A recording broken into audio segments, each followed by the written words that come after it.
Hola, muy buenos días. Soy Francesca Huguetti y esto es Hospigen TV.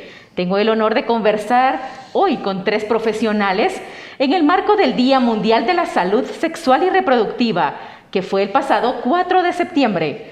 El día de hoy nos acompañan el doctor Juan Carlos Pérez Sánchez. Él es médico y cirujano de la Universidad de San Carlos de Guatemala. Tiene una maestría en VIH por la Universidad Rey Juan Carlos de España y actualmente es coordinador médico de la Clínica Familiar Luis Ángel García, lo cual es la unidad de atención del VIH del Hospital General San Juan de Dios.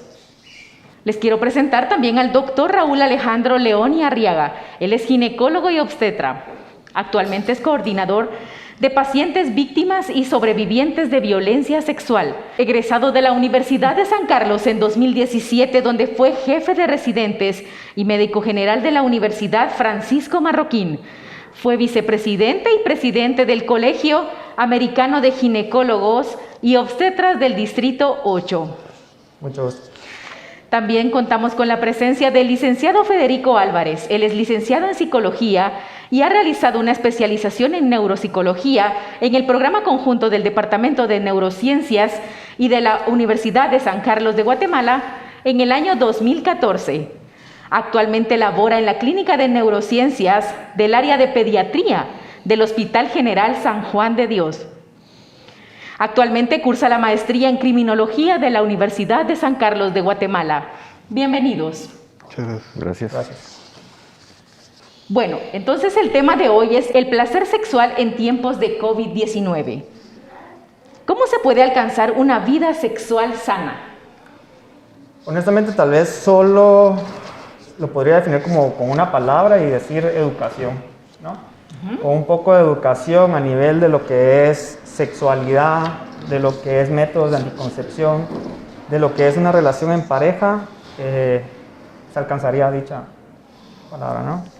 Ok. ¿Usted, su punto de vista, Juan Carlos, doctor?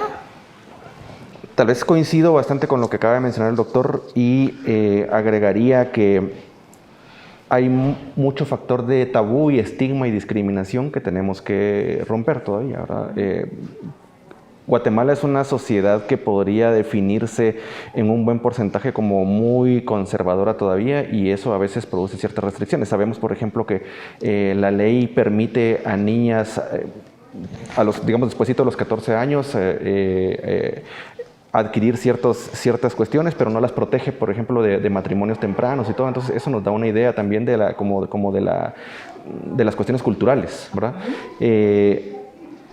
Hay definidos, podríamos decir por la ciencia o por estudios, cómo puede una persona vivir, por lo menos desde una perspectiva técnica, una sexualidad saludable, ¿verdad?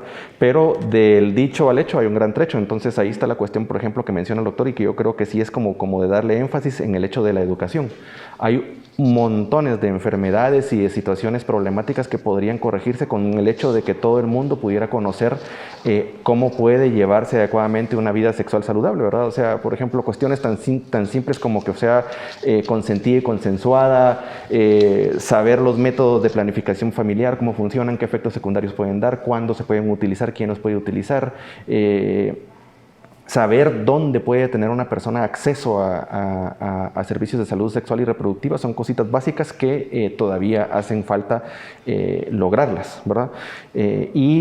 Básicamente, en efecto, la educación es lo único que puede romper este tipo de situaciones, ¿verdad? En la actualidad, yo diría que prácticamente todas las infecciones, por poner un ejemplo, todas las infecciones de transmisión sexual tienen tratamiento y 95, 98% no solo tienen tratamiento, sino que tienen curación, ¿verdad? Solo cosas tal vez como el VIH, que se vuelve una enfermedad crónica, pero que se puede controlar, tal vez quedarían como exentas, pero el resto de cosas pueden no significar un problema para que una persona viva una sexualidad saludable, si tiene acceso a la información correcta y a los servicios de salud adecuados. Muchas gracias. ¿Usted, licenciado Federico?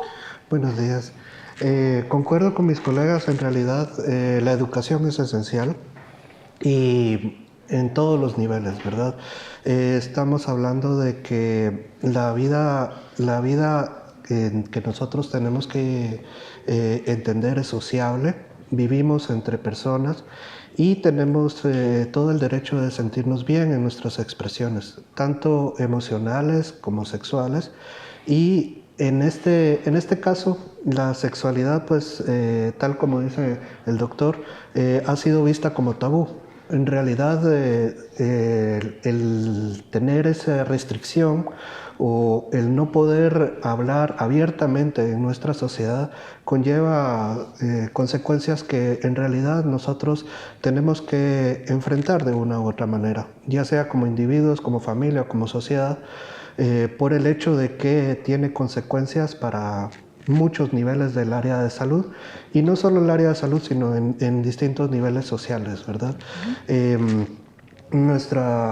Nuestra institución pues atiende lo que es una gran cantidad de niñas que están con embarazos precoces, y desgraciadamente es porque ha existido un vacío institucional en el sentido de poder dar una educación o de poder dar información, ya que esto choca con ciertas conciencias morales que eventualmente no deberían de estar en contradicción, sino deberían de trabajar en conjunto. No hay que percibir la sexualidad como una culpa o como una carga, sino que hay que llevar a una aceptación en lo que es las relaciones humanas y sociales, para que podamos tener una vida de mayor tranquilidad y en consecuencia tomar mejores decisiones, ya que la sexualidad también conlleva decisiones que nos van a afectar para el resto de nuestras vidas. Gracias, licenciado.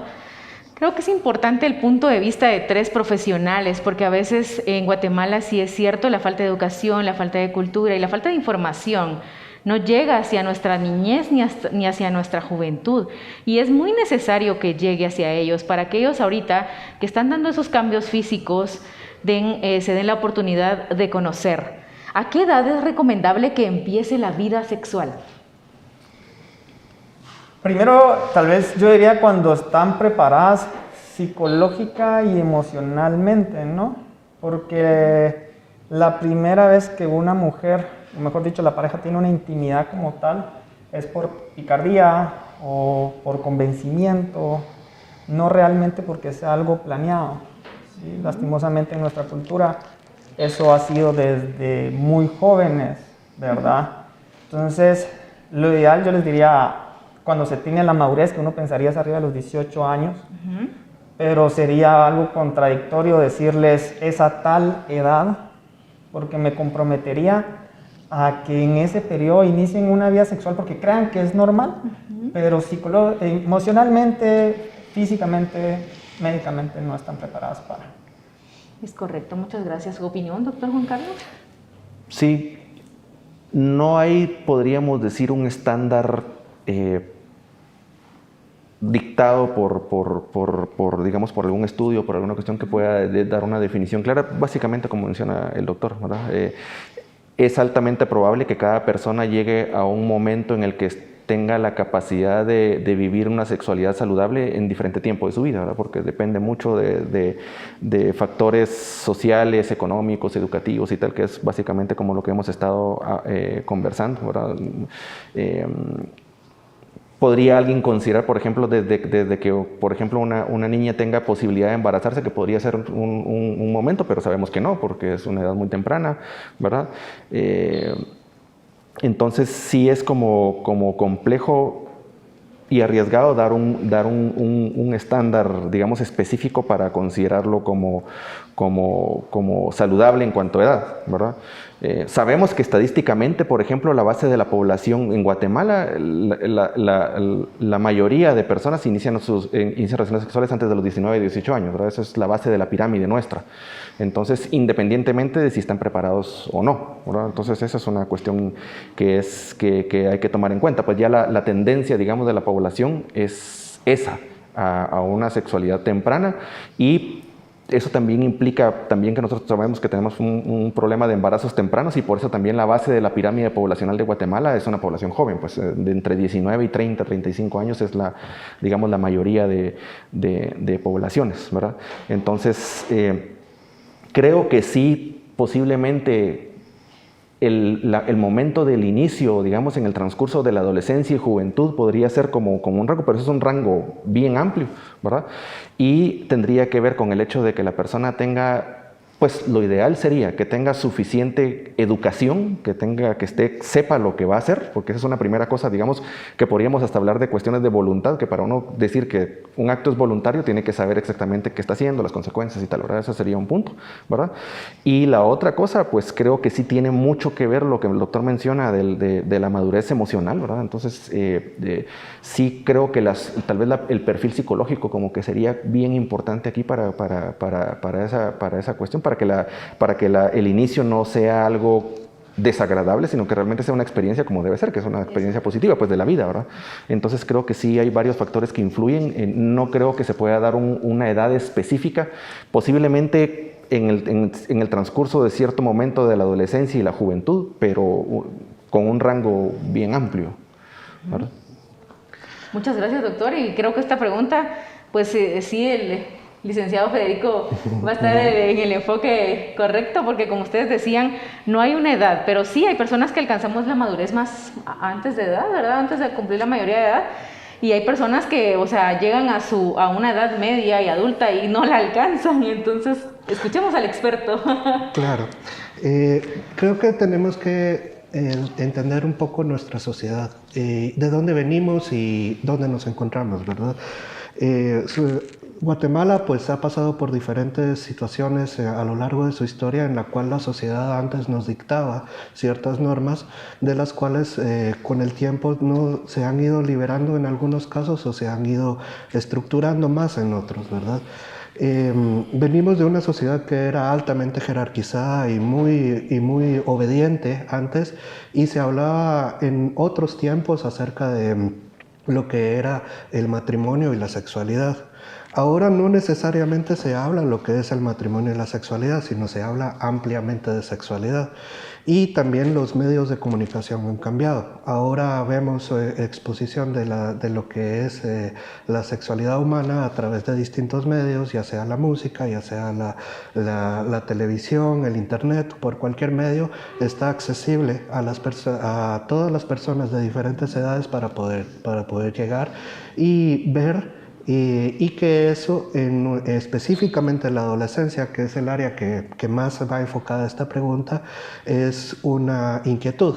Entonces, todo niño, todo joven va a tener una inquietud acerca de qué es lo que sucede con su cuerpo, qué sucede con los demás, qué sucede qué consecuencias tiene, ¿verdad? Entonces, tenemos que tener bien en claro que la idea de lo que dicen los doctores aquí es la madurez emocional. ¿Cómo se alcanza una madurez emocional? Bueno, tenemos que hacer... para el proceso de crecimiento siempre hay un triángulo, ¿verdad? De lo que es la escuela, lo que son los padres y lo que es la sociedad. No podemos permitirnos de que solamente la sociedad a través de los medios de comunicación nos estén mandando imágenes sin que haya un apoyo por parte de la escuela o de los propios padres, ya que eso le causaría un nivel de confusión a los niños, a los adolescentes también. Entonces, para evitar esa confusión, ellos buscan usualmente ayuda o consejo entre sus pares. Y sus pares no necesariamente son los más adecuados, a veces hasta ellos saben menos que los otros, entonces necesitan una dirección, necesitan una guía.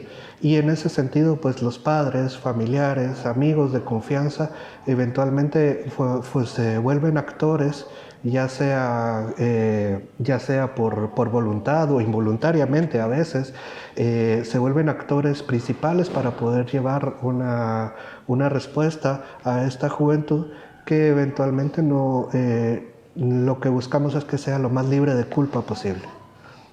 Así es, muchas gracias, licenciado. Quisiera hacerles una pregunta más. Después de la primera relación sexual, ¿el cuerpo cambia? Si hablamos cuerpo como constitución física, yo les diría que no. Okay. Pero si regresamos a la pregunta anterior, emocionalmente cambia de una forma abismal, sobre todo si no fue en el momento y en la época, digámoslo así, correcta, ¿verdad? Porque muchas veces, como ya lo hemos hablado ahorita, no es algo que haya sido del todo planeado, ¿verdad? Pero físicamente no. Okay. Doctor. Sí, coincido también. No hay un cambio fisiológico establecido que pueda medirse, digamos, y que podamos decir como para bien o para mal o alguna cuestión de esta clase. Eso no existe, ¿verdad? Simplemente lo que sucede es que la persona empieza a considerar la posibilidad de repetirlo, por ejemplo, ¿verdad? Y tiene mucho que ver con cuestiones realmente de si hubo o no madurez, de si fue consensuado o no fue consensuado, de si fue, o sea, realmente por ahí van malas cuestiones, ¿verdad? Porque, por ejemplo, incluso en el campo del doctor puede suceder que una primera relación haya sido forzada. Entonces ahí hay cambios, pero por violencia, por ejemplo, que yo creo que eso sí pasa mucho en Guatemala. Y sabemos que también pueden existir pues violencia inversa, pues en la que, por ejemplo, de que se haya abusado en este caso, por ejemplo, de un adolescente varón, ¿verdad? En cuyo caso, por ejemplo, puede ser que la culpa sea diferente o difícil de manejar porque es posible, por ejemplo, que para un niño sea más difícil expresarlo, ¿verdad? El licenciado me corregirá, pero pues es posible que digamos que por cuestiones puramente culturales y que aquí de cuestiones clásicas de machismo y tal, que eso no se puede expresar. Entonces, digamos, en cuanto a ese primer inicio, sí puede tener algunas consecuencias más de ese tipo. En cuanto a la fisiología normal, por colocar un concepto, no sucede realmente muchos cambios, o por lo menos cambios que sean como significativos, porque de hecho, cuando fuera de la posibilidad de que haya habido violencia o que sea forzado, cuando dos personas tienen un encuentro sexual o una relación sexual, digamos en la adolescencia y tal, de cierta forma es porque todo el sistema fisiológico del cuerpo ya los empujaba a eso, entonces digamos ya estaban como preparados por lo menos físicamente. Y entonces por eso es que lo pueden ejecutar, ¿verdad? Porque existía la posibilidad física, pero hasta ahí, ¿verdad? Muchísimas gracias. Esta pregunta va dirigida para usted, doctor. ¿Por qué el orgasmo es necesario y sano en la vida de una persona? Es que es regresar a la pregunta anterior. Primero, me quiero enfocar bastante en eso, en que emocionalmente y físicamente haya estado de acuerdo. Segundo, es porque a nivel hormonal se liberan bastantes, dada la redundancia, hormonas que da ese placer y esa satisfacción o felicidad que hasta cierto punto es lo que los retoma a volverlo a realizar, ¿verdad? Y ahí es donde entra un poquito lo de los métodos anticonceptivos, porque esa misma inquietud que se va a generar más continua puede llegar consecuente a un embarazo. Muy bien, muchas gracias. Para usted, doctor Juan Carlos, ¿qué medidas de higiene hay que tomar antes de practicar el sexo? Tal vez la principal medida que yo considero que sería recomendable en la actualidad es que, a menos que sea una situación de una pareja estable, la principal medida es utilizar un método de barrera de preservativo. Las medidas higiénicas, si utilizamos esa palabra, aunque no sé realmente si sea como que la palabra más adecuada para la situación, en mi opinión irían enfocadas precisamente a que la persona no vaya a adquirir una infección de transmisión sexual, que creo yo que sería la principal cuestión. Entonces, digamos, el método más eficiente en ese contexto es utilizar un método de barrera, ¿verdad? Un preservativo o condón, ¿verdad? Que hay masculinos y hay femeninos, entonces eso se puede fácilmente conseguir en una farmacia, aunque no siempre las personas saben que es posible conseguirlos, ¿verdad? Y eso previene la gran mayoría de infecciones de transmisión sexual si estos métodos se utilizan correctamente y adecuadamente, ¿verdad? También otra medida importante sería conocer, por ejemplo, qué tipos de encuentros sexuales se pueden tener, porque no solo, digamos, los encuentros donde hay penetración sexual, por ejemplo, pene-vagina, es encuentro, sino que hay un montón de tipos, ¿verdad? Hay relaciones que pueden ser orales, hay masturbación mutua, y otros tipos que hay de encuentros que pueden conllevar riesgos, ¿verdad? Por ejemplo, en la práctica clínica a veces uno ve que hay pacientes que pueden consultar y expresarle que usan 100% preservativo, pero resulta que tienen una lesión por una infección de transmisión sexual, por ejemplo, en la boca. Entonces eso es porque no evidenciaron que el preservativo o el método de barrera hay que utilizarlo en otras circunstancias que no sean la relación usual, digamos. Entonces, creo que lo más importante es tener información sobre los métodos de barrera y tener información sobre qué tipos de práctica sexual pueden suceder. Estar preparado. ¿Verdad? Muchas gracias, doctor. Ahora usted, licenciado Federico, emocionalmente, ¿cómo afecta a una persona iniciar muy temprano una vida sexual activa? Bueno, aquí tenemos que enfocarnos en las consecuencias, ¿verdad? Para las niñas existe mayor consecuencia que para los niños, ¿verdad? Hablo niñas y niños porque antes de los 18 años, pues se podría pensar que a los 14 años ya están maduros los órganos sexuales, ya existe la inquietud de poder expresarse mutuamente con ellos, pero para la adolescencia el traspaso conlleva diferentes niveles de madurez. Entonces, digamos que para poder entender que la magnitud de esto, tenemos que ver las tasas de embarazo infantil, ¿verdad? Y eventualmente, como decían mis colegas hace unos minutos, la sociedad guatemalteca está entrando a una vida sexual antes de los 18 años, pero no toda la sociedad guatemalteca está teniendo embarazos precoces, ¿verdad? Entonces, ¿qué lineamientos son los que hay mucha diversidad en lo que son los lineamientos acerca de cómo hay una consecuencia crítica acerca de iniciar una relación sexual? Ahora, lo que nosotros promovemos o lo que queremos ver de interés para las personas que están empezando a tener una vida sexual activa es principalmente que no lo vean como una presión. Existe a veces presión de la familia, a veces de los amigos o de la propia pareja que está invitando a que exista un acto sexual que como bien dice mi colega puede llevarse de otra forma que no sea penetración, pero a veces por presiones sociales, se llega a ese punto, ¿verdad? Lo más importante que tenemos que entender es que las personas tienen que saber genuinamente qué es lo que quieren, ¿verdad? Porque a veces lo hacen para no estar solas, a veces lo hacen por diferentes presiones. Entonces lo más importante es determinar que no exista esta presión, sino que haya un genuino interés de entenderme y entender cuál es mi posición, ¿verdad? La pregunta anterior era, por ejemplo, qué era lo que, si habían cambios fisiológicos, y no, fisiológicos no hay, pero emocionales y cognitivos y sociales sí hay enormemente, porque una vez ya empieza a tenerse una vida sexual, se entra a un mundo entero diferente de relaciones sociales con pareja, amigos, sociedad entera, ¿verdad? Entonces, el traspasar ese umbral conlleva el hecho de que todo esto va a tener ciertas consecuencias, no solo las biológicas, no solo el embarazo, sino también sociales, emocionales y de diferentes formas.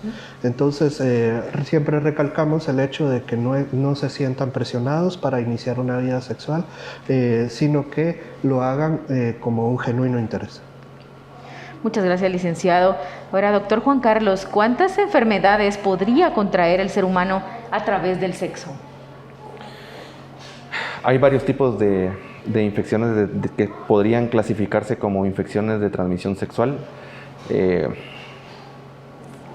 VIH es una que se puede clasificar así, sífilis es otra enfermedad que se puede clasificar así, hay infecciones por un patógeno que se llama clamidia, hay otras que se llaman ureaplasma, yo le diría que más de 5 es posible que puedan hacer. También hay otras infecciones virales que pueden tener presencia, digamos, por una infección, por un contacto sexual. Entonces sí tal vez es importante saber que sí es amplia en realidad la cantidad de patógenos que pueden afectar el tracto genital y pueden contagiarse por contacto sexual. Y la otra cosa que es importante saber es que pueden ser no solo uno, sino que pueden ser uno o más al mismo tiempo.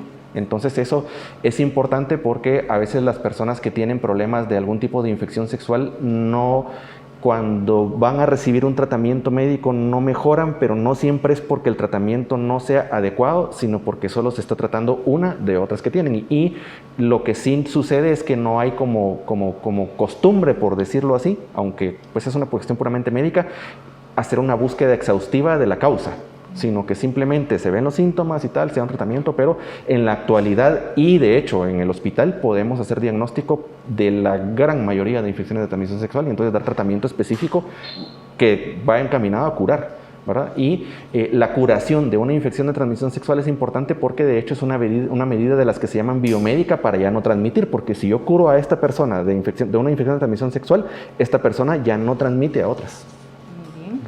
Muchas gracias. Ahora para el doctor Raúl, ¿qué produce la infertilidad? ¿Cuáles son los síntomas? La infertilidad puede ser tomada por un montón de factores, ¿no? Tanto hormonales, anatómicos, pero lastimosamente en nuestra sociedad y por muchos años si hay infertilidad es la mujer. Y no es así, ¿no? Así como la relación sexual, la infertilidad también es en pareja, donde hay que estudiar en ambos, ¿no? Tanto al hombre como a la mujer. Entonces, si se inicia con el mismo, no es como a veces la consulta son, ya tuve mi primera relación, vi mi calendario y no quedé embarazada, entonces soy infértil. O los famosos, tengo quistes, entonces soy infértil, ¿no? Eso me dijo mi doctor. Y no es así, ¿sí? Entonces, si la paciente tiene menos de 35 años, ya probó un año y no quedó embarazada, se comienza a estudiar en pareja, donde el primer tratamiento que uno puede comenzar a pensar es dieta y ejercicio. Pero les vuelvo a decir, en pareja. Y en el hombre, pues, otro tipo de estudios también, como un espermograma, para ver cuál es la causa o las razones. Muchas gracias, doctor. Ahora usted, licenciado Federico, mi pareja quiere que hagamos algo que a mí no me gusta y creo que no me siento bien con eso. ¿Qué hago? Bueno, primero que nada, pues recalcar la idea de lo que es consensuado, ¿verdad? Tenemos que ver que exista una relación de respeto y de confianza para ver y entender qué es lo que nos podamos comunicar acerca de lo que me gusta, lo que no me gusta, lo que yo considero aceptable, lo que no considero aceptable, ¿verdad? Todos tenemos derecho a tener diferentes opiniones, a ser escuchados, a ser comprendidos, a ser que nosotros respeten nuestro espacio. Entonces, en cualquier relación que sea sana, se van a tener que mantener estos parámetros, ¿verdad? Recordemos que un acto sexual es un acto de confianza y de intimidad. Es una expresión propia de mi ser hacia otra persona a la que yo me estoy acercando porque tengo confianza en ella.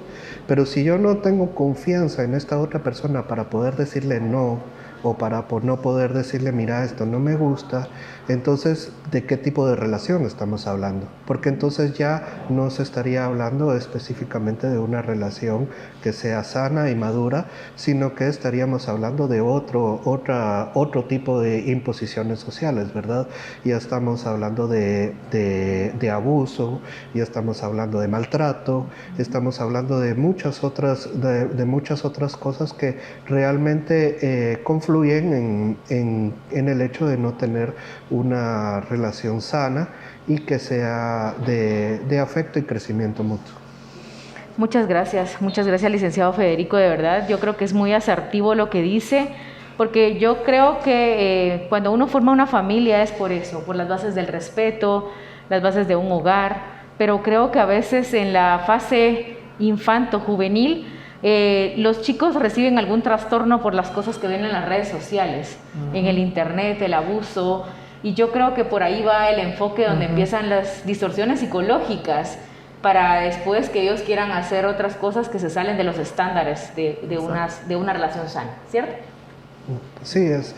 En este caso, como siempre recalco la idea de que es un triángulo social y para los niños y adolescentes es siempre no solo ser bombardeados por lo que está haciendo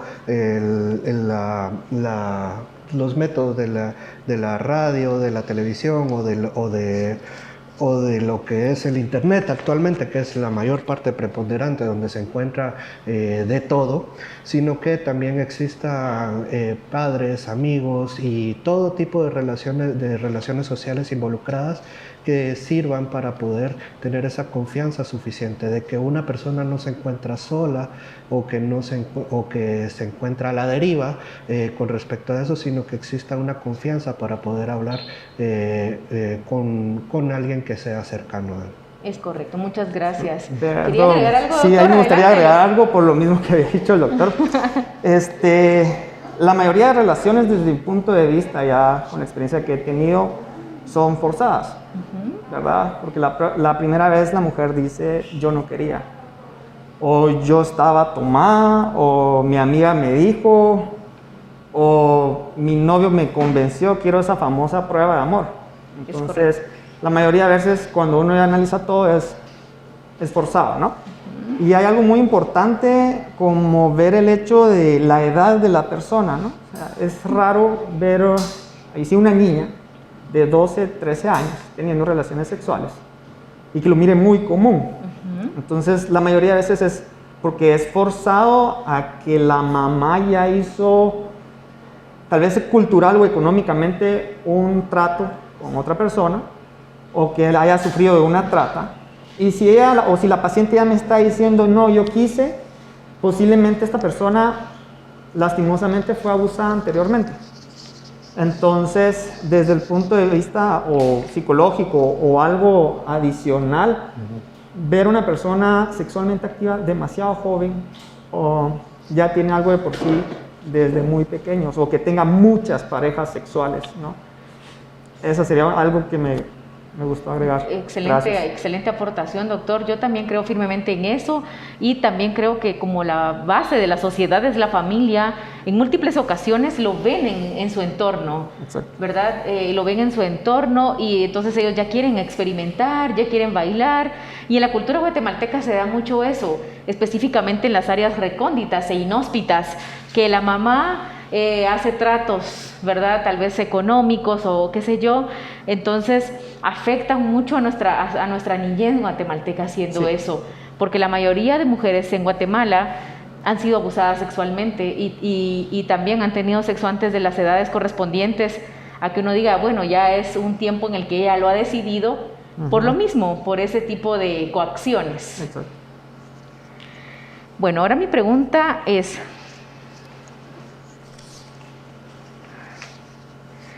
¿cuál es la efectividad de los métodos anticonceptivos y qué efectos secundarios puede tener? Hablando de efectividad, depende de varias cosas, ¿no? Primero, ¿qué método anticonceptivo se va a utilizar? El preferible, desde mi punto de vista, como dijo muy bien el doctor, un método de barrera como el preservativo, cuando se inicia a corta edad. Sin embargo, yo les puedo decir, posiblemente tenemos un 98% de efectividad, pero llegamos a un 85% porque el ser humano, da la redundancia del ser humano y no es perfecto. La mayoría de veces se coloca de la forma incorrecta. Entonces ahí es donde viene el error de quedé embarazada con un preservativo. ¿Por qué? Porque hubo un jugueteo previo, ¿no? Entonces ese jugueteo creen que no va a pasar nada, o hubo un jugueteo posterior a la eyaculación y creen que ahí no va a pasar nada. Están las pastillas anticonceptivas, que podemos hablar de un 0.5%, está ya cuando la persona llega a una madurez familiar, digámoslo así, donde ya tiene hijos, ya con su pareja, tomar una decisión en conjunto de decir, creo que este no es el momento a futuro de que tengamos hijos, entonces nos vamos a ligar las trompas uterinas y ya va a ser algo más permanente hasta cierto punto. Y el preferible desde mi punto de vista ginecológico. Es un implante donde ya hablamos que el porcentaje es 0.03%, donde la paciente no se tiene que estar preocupando, ¿no? Preocupando de qué método anticonceptivo voy a utilizar, ¿sí? ¿Cómo me lo tengo que colocar? ¿Cómo me lo puedo, cómo me lo debo comer o cualquier cosa que ellos creen que debe ser? Desde mi punto de vista, nuevamente, es, como les digo siempre a las pacientes, es con el que tú te sientas más cómoda, ¿sí? Porque de nada me sirve a mí decirte, utiliza un preservativo y explicarte cuánto es el porcentaje si no lo vas a utilizar. De nada me sirve decirte, así te tomas las pastillas anticonceptivas si eres una persona que no se las toma de la forma correcta o que se los va a tomar un día sí, un día no. O utilizar un diafragma, un capuchón, que lo tienen que utilizar por un periodo de tiempo donde no se lo van a realizar de la forma correcta. Y lo que normalmente por cultura se utiliza bastante es el ritmo, ¿verdad? Pero estamos hablando de un porcentaje de fallo de un 25%, y yo a todos mis pacientes les digo, eso es como tirar una ficha al aire y a ver qué cabe, ¿no? Porque si regresamos a lo anterior, nadie lo está planeando en su momento. O sea, nadie está en el momento durante el acto de decir, no, espérate, o sea, estoy en mis días fértiles, cuando ni siquiera saben realmente cuándo fue su último periodo. Es correcto. ¿Verdad? Yo les diría que un poco de eso. Excelente aportación, doctor. Ahora para el doctor Juan Carlos, dice, ¿cuál es la edad más frecuente de portadores del VIH y cómo puedo saber si tengo VIH? En el Hospital General, la cohorte de pacientes de VIH es casi de 4,000 pacientes actualmente, ¿verdad? Le diría que es muy similar a lo que hablábamos del inicio de las relaciones sexuales. Hay una base que es de personas jóvenes que están entre 19 y 35 años, ¿verdad? Y esos son, les diría yo que más del 50% de los diagnósticos nuevos de cada año. Ese es aproximadamente el número, ¿verdad? Y conforme va aumentando la edad, va disminuyendo.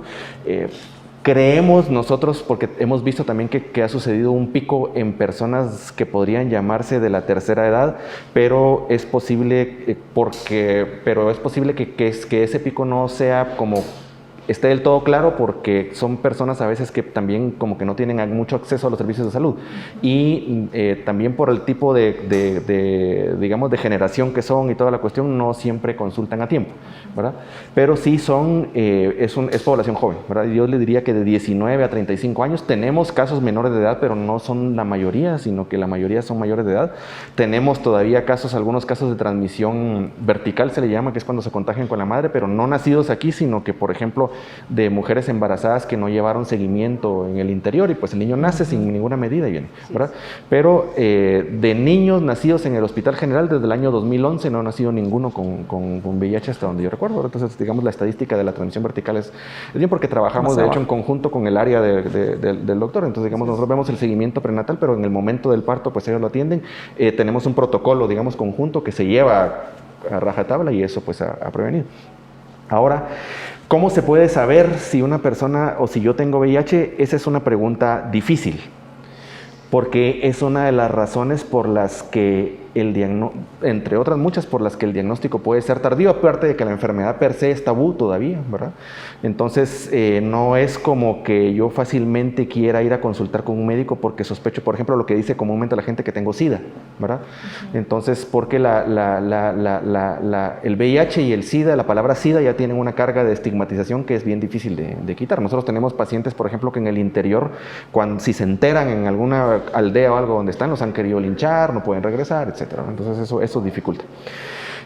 Y ya desde lo que pasa con la enfermedad, el problema es que es altamente frecuente que después de que yo me contagie o no tenga ningún síntoma, que es tal vez lo más común, o tenga un síntoma que puede ser como gripal, algo como una gripe común, o ahora con el COVID y esta cuestión, ¿verdad? O sea, un síntoma de una infección de la garganta, por ejemplo, dolores de articulaciones, pero muy sutil, o sea, una cosa que no me hace, algo por lo que yo posiblemente en condiciones normales yo no consultaría con un médico.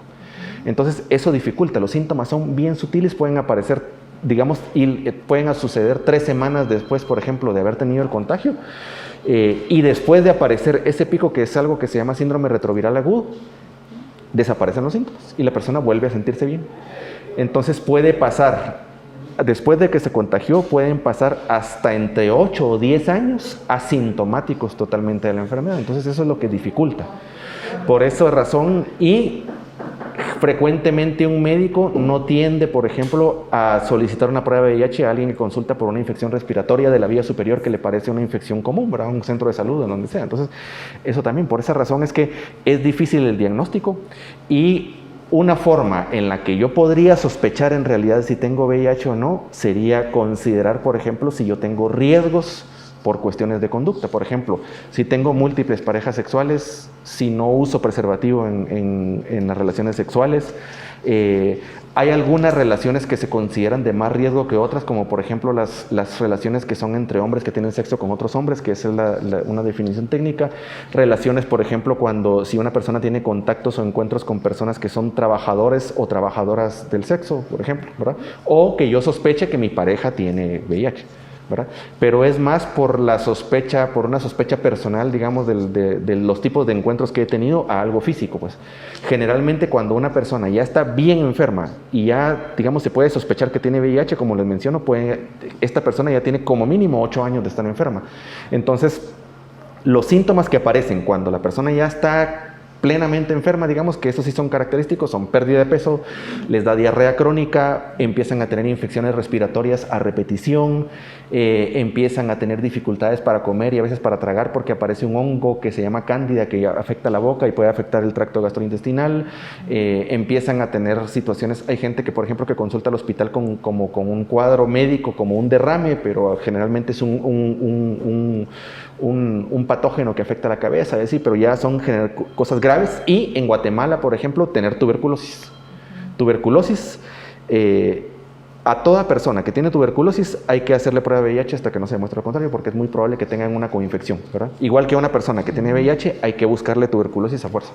Entonces, pero cuando la persona ya consulta con síntomas, como le digo, el problema es que ya es muy tarde. Generalmente ya vienen en etapa avanzada y cuando ya es muy evidente que pueden tener VIH, el pronóstico ya no es tan bueno.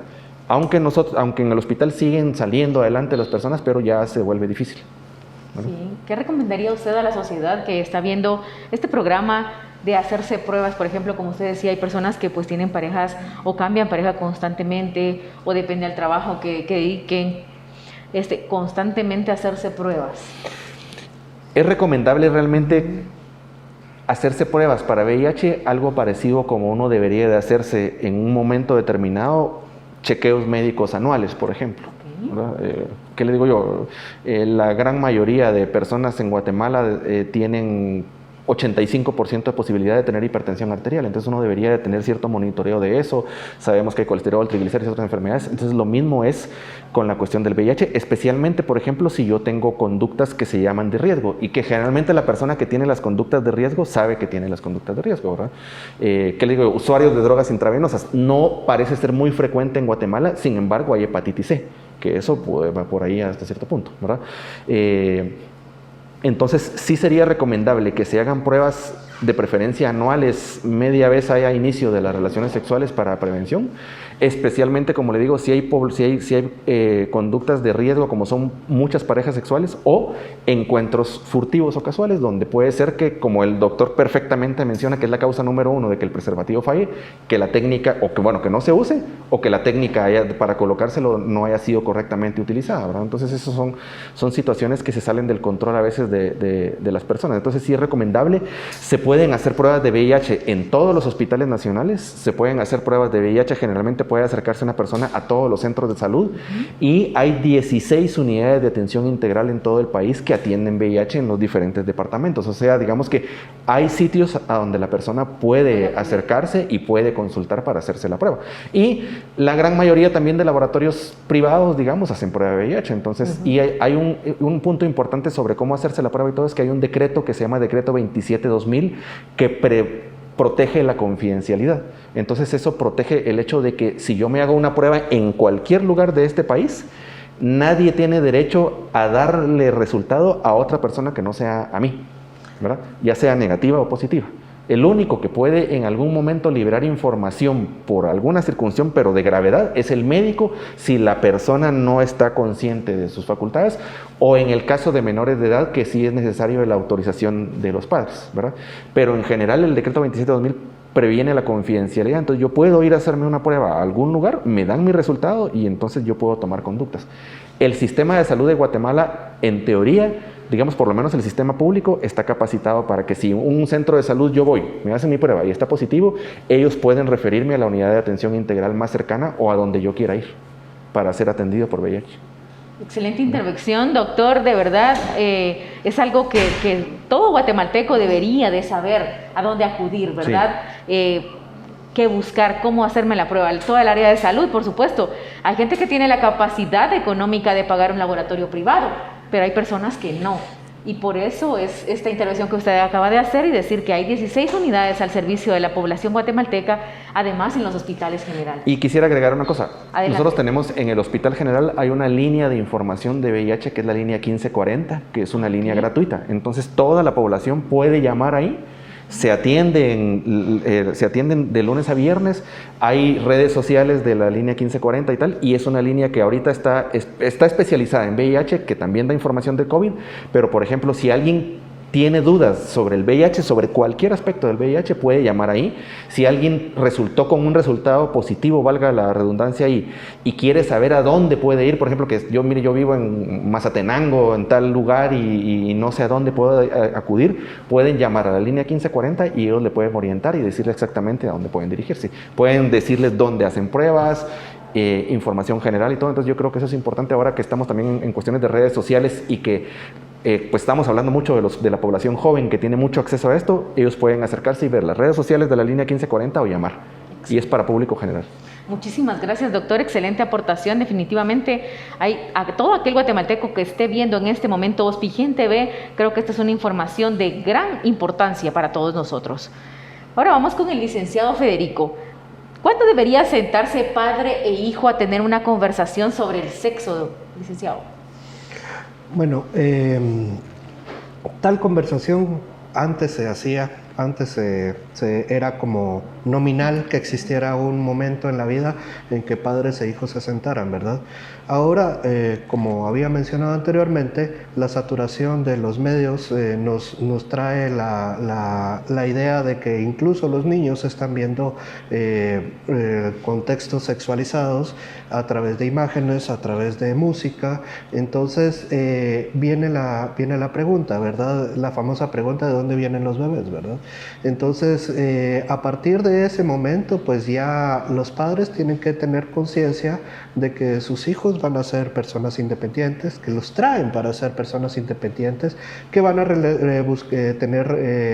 avanzar prácticamente en lo que es en el ámbito social, pasando primero de la familia, después a la escuela, después a la sociedad. Entonces, edad per se ya no existe una edad específica, ¿verdad? Desde muy niños se empiezan a observar y a tener contacto en el medio acerca de lo que es la sexualidad. Entonces se tiene que ir poco a poco desarrollando una relación de confianza y de aceptación de que la sexualidad no es mala, no tiene culpa, pero sí tiene consecuencias. Entonces es muy importante, por ejemplo, que a las niñas desde pequeñas se les esté inculcando la idea de que ellas sepan que ellas pueden estar embarazadas, que su cuerpo está diseñado específicamente para el embarazo y que una relación sexual las puede llevar a eso, ¿verdad?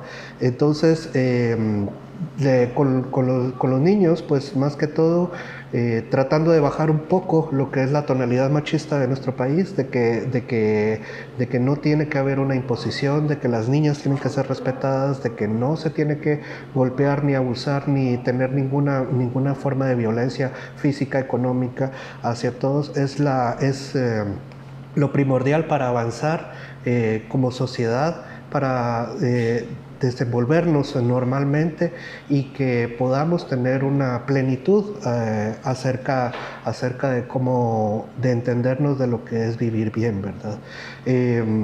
en lo que había hablado el doctor anteriormente, desgraciadamente tenemos muchísimos casos de abuso, de maltrato, de muchas maneras, que eventualmente los niños y adolescentes son más vulnerables a eso. Y son vulnerables porque nunca se les habló, nunca se les dijo, nunca supieron ni siquiera qué era lo que estaba pasando. Tenemos que existen casos de abuso infantil en los cuales los mismos niños no entienden qué es lo que es, solo presienten o sus sentimientos van afectados porque hay una imposición de alguien que los está obligando, pero ellos no saben cómo hablar, no hay una red de seguridad acerca de eso mismo, ¿verdad?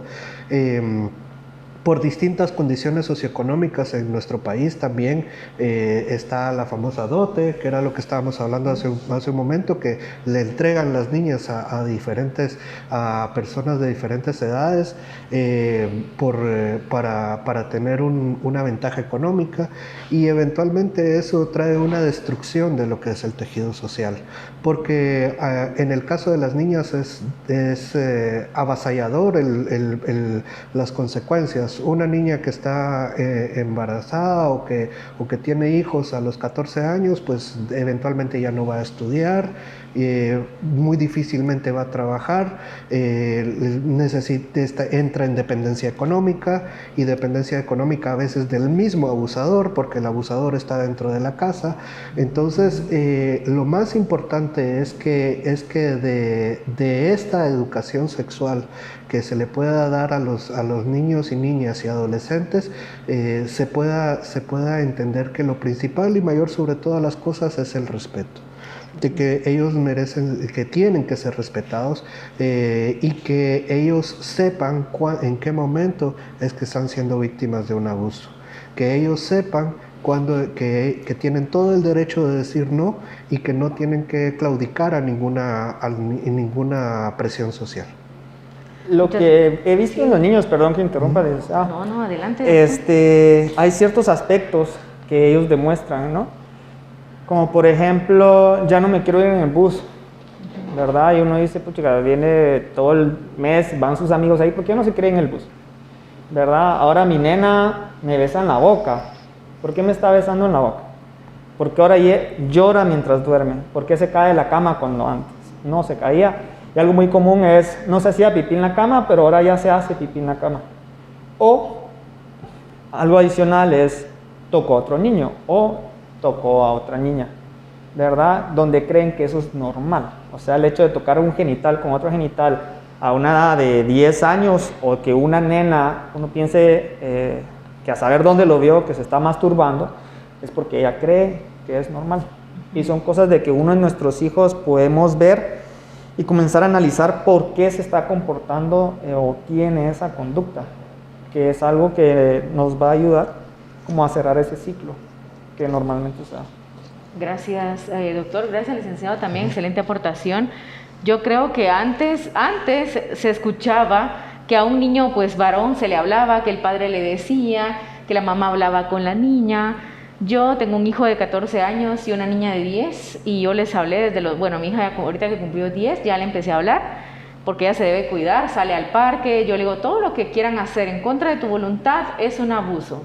Exacto. Entonces tú tienes que ir poniendo los altos, igual a mi hijo, aunque andes con niños de tu mismo sexo, no puedes dejarte tocar, no puedes dejarte intimidar, y si te amenazan, pero mira, mi hijo va a cumplir 14 y desde los 10 le empecé a hablar sobre todo esto, para que él estuviera atento a cualquier anormalidad que viera en algún amiguito, ¿verdad? Y mi hija igual. Entonces, pero es porque todo lo que ven en las redes sociales ha influenciado muchísimo en la vida social de nuestra niñez y de nuestra juventud. Porque un día se me acerca y me dice, mamá, escuché algo en un programa de televisión. Y yo le digo, sí, decime, yo te voy a resolver tus dudas. ¿Qué es la masturbación? De aquí a 3 años te respondo, le dije, porque no sabía qué decirle. Entonces es bien difícil a uno como padre, más cuando no tiene un extenso conocimiento de cómo expresarle esto a los niños. Doctor Raúl, ¿cómo funcionan las pastillas anticonceptivas y cómo es que accedo a los métodos anticonceptivos? El enfoque va, creo que a la mujer. Sí, ¿verdad? Exacto. Las pastillas anticonceptivas tienen a nivel hormonal, ¿verdad? Si hablamos las de 28 días, que son combinadas, que tiene estradiol, es decir, algo parecido a los estrógenos, ¿verdad? Y gestágenos, que es de una forma sinérgica, hace de que no haya una ovulación, de que el moco se ponga espeso, ¿verdad? Y son una de las formas en las cuales no va a quedar embarazada, obviamente, si nos dedicamos netamente a las pastillas anticonceptivas. Hay también pastillas en las cuales no tienen estrógenos, solo progestágenos, ¿verdad? Y esta se toma igual todos los días y posiblemente la paciente no mire su periodo o solo mire un spotting o un manchado, ¿verdad? Entonces, esa sería una de las razones. Anteriormente se me pasó por alto decirles como efectos secundarios de porque todas dicen me voy a engordar, ¿no? Entonces, no es tan así, ¿verdad? Son cosas de que uno trae tabús desde antes, ¿sí? Entonces, hay un montón de métodos anticonceptivos y entre esos hay un montón de pastillas anticonceptivas donde uno viendo cómo es el ciclo de la paciente, cómo es la constitución de la paciente, aprovechando a ver si tiene un acné, un hipersutismo, donde dice, mira, yo te puedo ayudar con tu acné, yo te puedo ayudar con el hipersutismo, nos va a ir muy bien, ¿no? Y decirles, quitarte el miedo de que vas a aumentar de peso. Posiblemente, les digo yo, mira, posiblemente aumenta 5 libras, pero no te preocupes, todo va a depender del método anticonceptivo que vamos a utilizar. ¿Dónde conseguirlos? Pues pueden ir a un centro de salud, si el miedo es a cuestión de dinero, ¿no? El centro de salud le puede dar preservativos, el centro de salud le puede colocar una T de cobre, un Jaides, que es el que se coloca de este lado, un Yadel, perdón, que es el que se coloca a nivel del brazo, y adicionalmente les pueden dar la inyección del mes, la inyección de los 3 meses, que hago mención que la inyección de los 3 meses es la que se ha utilizado normalmente en nuestra población. Excelente, doctor. Esto es, bueno, está enfatizado en la mujer, ¿verdad? Porque yo creo que a la mujer le ha caído como que toda esa culpa de cuidarse. ¿Usted qué opina de eso? ¿Qué le dice a nuestras mujeres de Guatemala que están viendo este programa? ¿Que es culpa de ellas cuidarse? No. Que no es culpa de ellas el hecho que no se pero cuiden. que debemos como concientizar esa responsabilidad, ¿verdad? Porque pienso que también el hombre, pero creo que va más enfocado en la mujer. ¿Qué opina? Es que todo esto viene desde casa, como muy bien dijo antes, ¿no? Exacto. Está la cultura de tú no vas a tener relaciones hasta que quedes embarazada. Entonces, si quedaste embarazada y no fue cuando te casaste, es algo pésimo, etcétera, etcétera, etcétera, porque también está desde ahí. Yo soy de la idea de que la cultura, la educación sexual debe venir desde la base, porque uno ya sabe que la posibilidad de que comiencen a tener relaciones, y de hecho en un 65% a nivel de Estados Unidos de la población tiene relaciones ya con un método anticonceptivo. Entonces, aquí en Guatemala me imagino que el nivel es mucho más bajo y que es por lo mismo, por la misma ignorancia. Entonces yo invito a todas las mujeres y a todos los hombres, que mi punto de vista es en pareja, de que busquen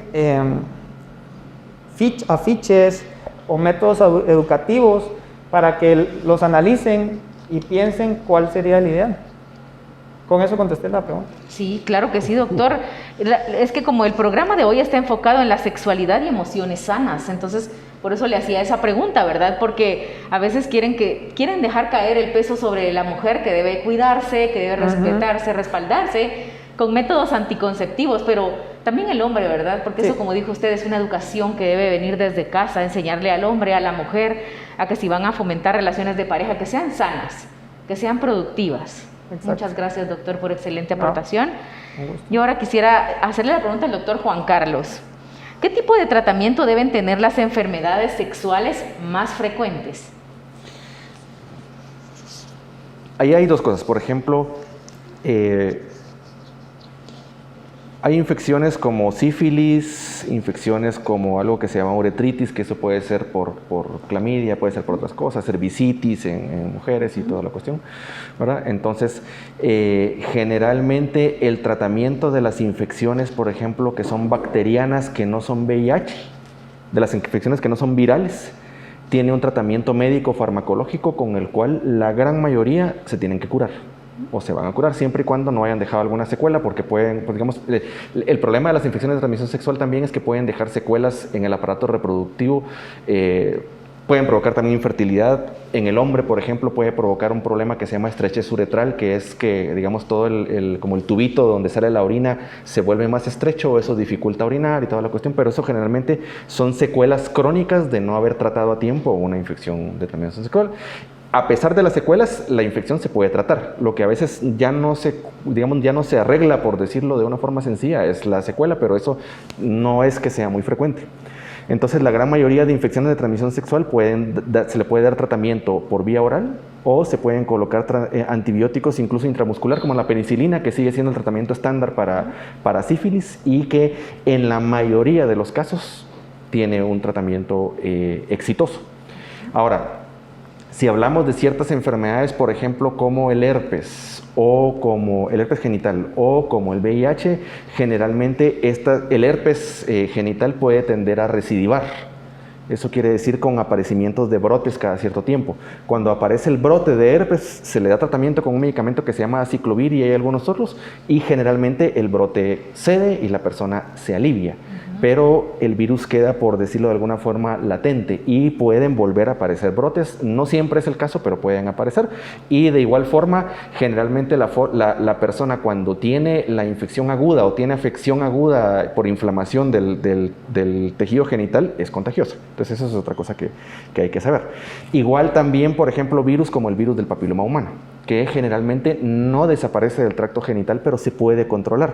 Porque en el caso del virus del papiloma humano da varios tipos de complicaciones, pero da dos principalmente, que uno son los famosos papilomas, que son unas lesiones que aparecen en el tracto genital, o pueden provocar cáncer de cervix, que es tal vez lo más conocido que nosotros tenemos, pero también en el caso del hombre puede provocar cáncer anal.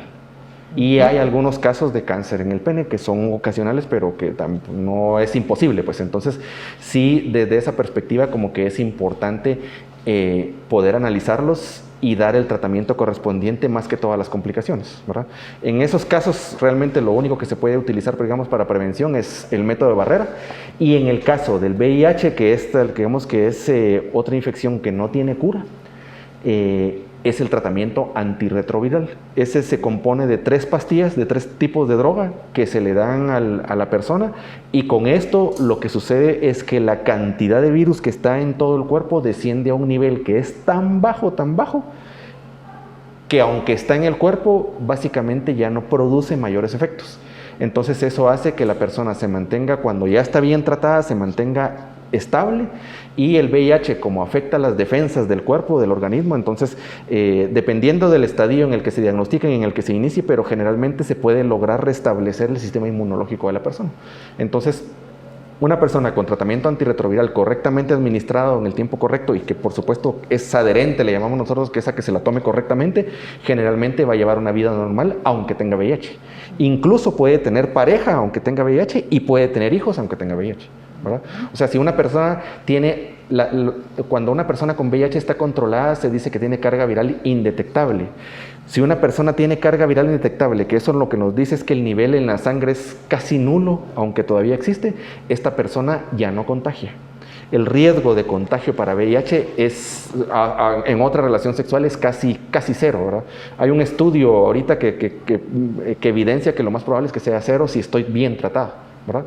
Y de igual forma, si por ejemplo, una de las causas más frecuentes de contagio de VIH es de una mujer embarazada a su niño, que es más o menos 25%, si esta mujer está correctamente tratada y está controlada el VIH, el riesgo de transmisión vertical hacia el niño también es muy, muy bajo. Entonces, eso sería como en resumen. Hay infecciones que solo se controlan y se tratan, digamos, se mantienen controladas y otras que se curan, ¿verdad? Lo importante es encontrar qué infección es la que me produjo a mí el problema. Es correcto. Muchísimas gracias, doctor. Yo quiero agradecer en nombre de Hospital General San Juan de Dios a cada uno de ustedes por esta aportación. Quisiera que brevemente le pudiera dar usted un mensaje a la sociedad guatemalteca que está viendo este programa, El placer sexual en tiempos del COVID-19, que invita a la sexualidad y emociones sanas. Comencemos, doctor Raúl.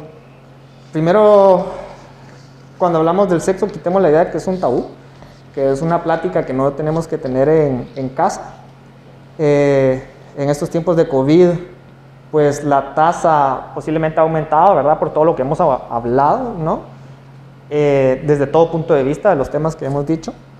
Entonces, los invito a que vayan a una farmacia, llamen a una farmacia para que disfruten la sexualidad, ¿sí? Porque no sirve o no se va a disfrutar tal si al otro día estoy pensando de que quedé embarazada, ¿sí?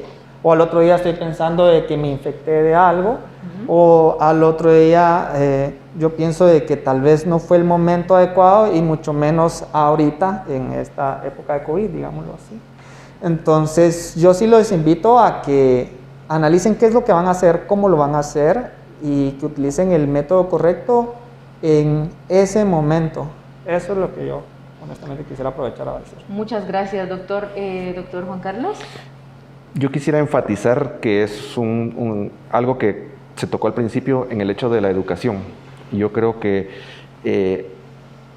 tal vez lo que tendríamos que hacer todos como población general es tratar, y que básicamente es lo que el doctor está mencionando, lo que ha mencionado el licenciado, buscar cada uno de forma individual activamente educarnos, ¿verdad? Tratar de encontrar información y aplicarla, porque pues hay un dicho que es viejo que dice que el conocimiento es poder, y eso es cierto, ¿verdad? Entonces una persona que tiene conocimiento y que lo sabe aplicar a su vida, pues obviamente va a tomar mejores decisiones que la persona que no lo tiene. Eso ayuda mucho porque para cualquier cosa que pueda dificultarnos vivir una vida sexual saludable en Guatemala, a pesar de las circunstancias que a veces vivimos, sí que hay recursos. Hay cómo acceder a métodos de planificación familiar, hay cómo acceder a diagnósticos de infecciones de transmisión sexual, aunque existen ciertas limitaciones, pero sí hay algunos sitios donde hay información para vivir una vida sexual saludable, hay acceso a tratamientos para infecciones de transmisión sexual, hay acceso también a información para planificar embarazos, etc. Entonces, digamos que creo que también depende de la responsabilidad personal de cada uno tratar de buscar llevar una vida lo más saludable posible. Pues, o sea, tal vez el mensaje es precisamente que hay tabú en la sociedad, es cierto. Hay cuestiones todavía que no hemos logrado salir, que son culturales, hay estigma y discriminación, hay machismo, hay todavía muchísima violencia intrafamiliar, violencia sexual y toda la cuestión. Pero paralelo a que vivimos todavía esa época del pasado, como que también viene atravesando el hecho de que ya hay información en Guatemala, ya hay lugares donde se puede acceder a información, y yo lo que sí les podría decir es que por lo menos en las entidades que atienden VIH, todo el personal trata de tener la mentalidad lo más abierta posible.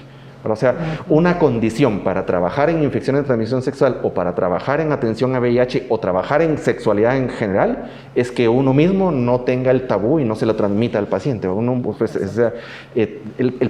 La persona puede acercarse y va a encontrar apertura. Yo sé que a veces uno tiene miedo de acercarse al médico o a los servicios de salud, porque lo clásico, por ejemplo, de la antigüedad es que uno iba con el médico y el médico lo iba a regañar porque no hacía dieta, que porque no se tomaba el medicamento, que porque no hacía tal cosa. Pero nosotros estamos tratando de romper eso porque hemos visto que eso se vuelve una barrera. No solo ya cuesta consultar por una situación así, sino que si yo tengo dudas y encima me van a ver mal porque yo les digo que yo hice tal cosa o no hice o dejé de hacer o yo tuve tales conductas y tal, pero eso estamos tratando de borrarlo, y pues incluidos los panelistas de acá, les diría que los equipos que atienden este tipo de problemas en todo el país están empoderados en eso. Muchas gracias, doctor. Ahora, licenciado Federico, ¿cuál sería su mensaje sobre salud y emociones sanas en cuanto al sexo en tiempos de COVID para la gente que nos está viendo? Bueno, yo quisiera recalcar el hecho de que la sexualidad se puede vivir de una manera sana y nos hace llevar a tener una vida plena. Que usualmente no se hable o que no hayan métodos de información no quiere decir que no exista. Y en sí, nuestro país, nosotros como sociedad, tenemos que avanzar hacia una idea en la cual exista más información, sobre todo para las partes más vulnerables de nuestro país, como son los niños y adolescentes que están empezando a entrar a tener una vida sexual. Entonces, para poder tener acceso a esa información, usualmente es la familia, pero si no existe la familia, también está la escuela, y si la familia o la escuela usualmente están muy cerradas a la idea de la información, y alguien quiere tener o saber o expresarse, o simplemente expresar lo que está sintiendo, pues puede acercarse a toda la red de salud nacional, y como dice el doctor, no va a ser regañado, no va a ser juzgado, no va a ser criticado, sino que estamos para ayudar y para servir. Y en este sentido, pues la conjunción de nuestra labor está en el hecho de que podamos brindar una información que le sea útil, y por sobre todo para que la persona pueda vivir a plenitud una sexualidad que lo haga sentirse bien con sí mismo y que pueda encontrar un adecuado rol social. Muchísimas gracias, de verdad. Esto ha sido el placer sexual en tiempos de COVID-19, sexualidad y emociones sanas, en el marco del Día Mundial de la Salud Sexual y Reproductiva, que fue el 4 de septiembre. Esto fue OSPIGEN TV, soy Francesca Ughetti, hasta la próxima.